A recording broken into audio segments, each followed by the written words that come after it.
Sekreto mga pars sa pagluto og noodles nga may mong healthy.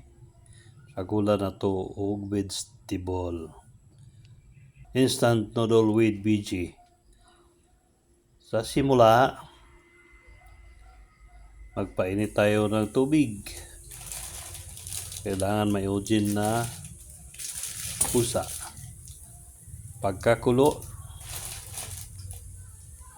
pakuluan muna natin ang noodles. Pagkakulo ng tubig, ilagay ang noodles at pakuluan. Pakuluan lang natin yan ng 1 minuto mga pars. With ojins na pusa pa rin. At maglakad-langad ka muna para lumiit ang tiyan. Ganyan lang yan mga pars. Ang sekreto ng noodles na maging healthy. O healthy na. Pagkatapos ng 1 minuto na pagpakulo, i-drain natin yan.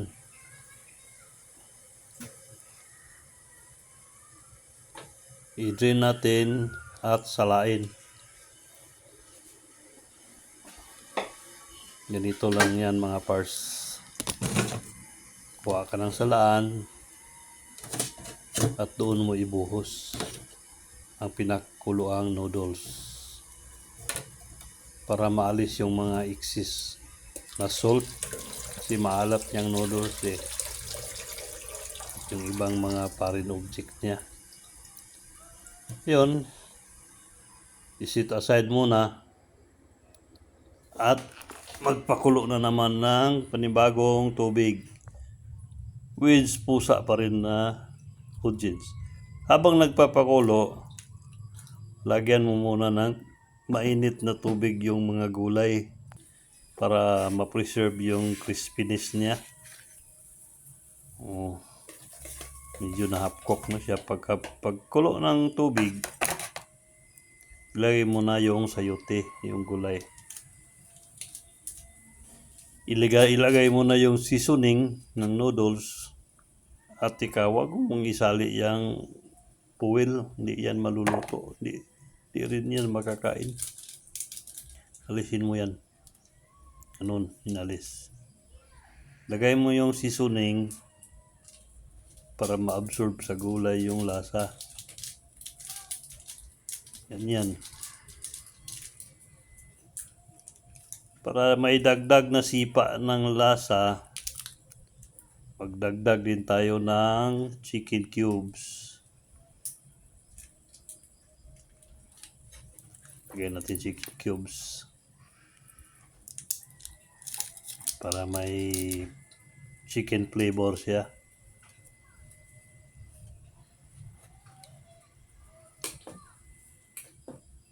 Lagyan natin yan. Pagkatapos, kasi medyo luto na yung gulay, ilagay na rin natin yung isa pang gulay, yung cabbage, para iwas overcook.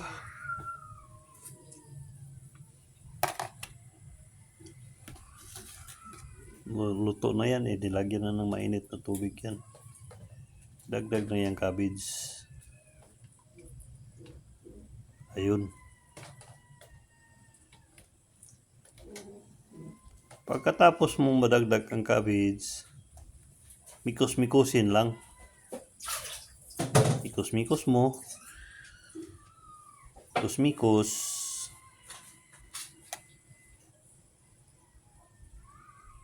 At dagdag na rin ang noodles.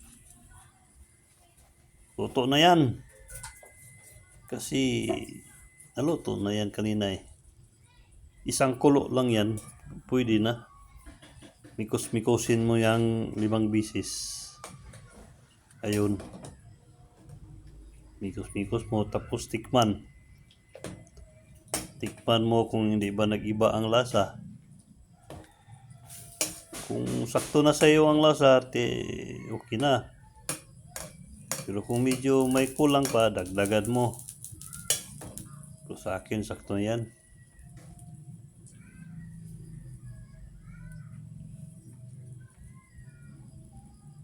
Yun. Pakuluin lang ng isang bisis. Pag kumulo, okay na yan. Oo, kumulo na. Okay na yan. Pwede na yan. Patayin mo na ang apoy para hindi ma-overcook. Sayang kasi pag mawala yung pagka-crispy ng gulay. Yun ang nagdala ng kasarapan dyan. Okay na. Tapos na natikman. Kuha na tayo ng lalagyan at kakain na tayo. Mga pars, okay na. Kainan na mga pars. I-serve natin habang mainit pa. Okay. Ganyan lang yan mga pars.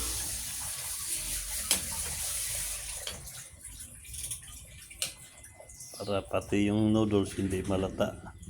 Hindi natin i-overcook. Luto na yan kanina eh.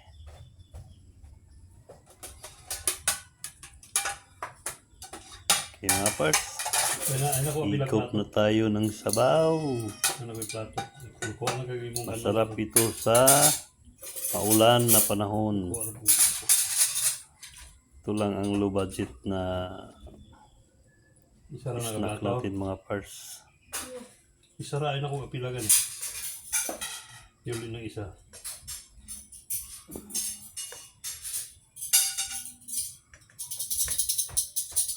Kuha din tayo ng rice.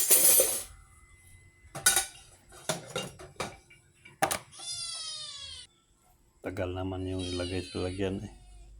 Mahinang nila lang. May rice na tayo. May kunting gulay. May noodles na may gulay. Tubig dyan sa tumbler. Parang partner natin. Kainan na mga bars. Okay, may pusa pa rin. Okay. Tikman natin ang sabaw mga bars. Gulay. Goods, quality. Healthy na ang noodles natin mga pars.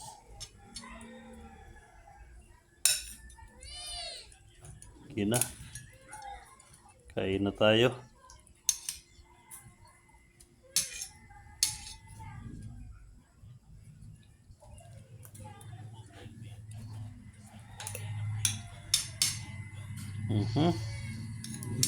Unang subo.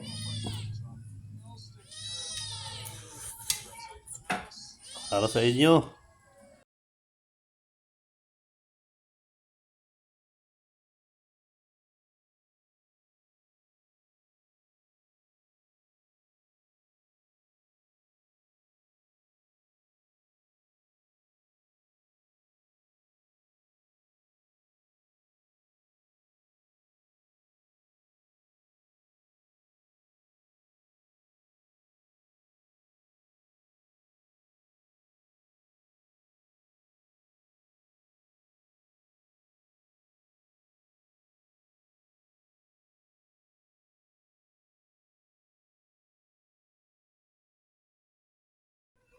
Kaon, tagpadayon mga bars. Sa malamig na panahon.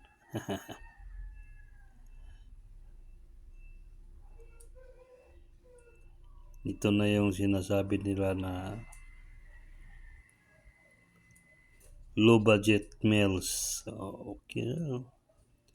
Nawang healthy ang noodles.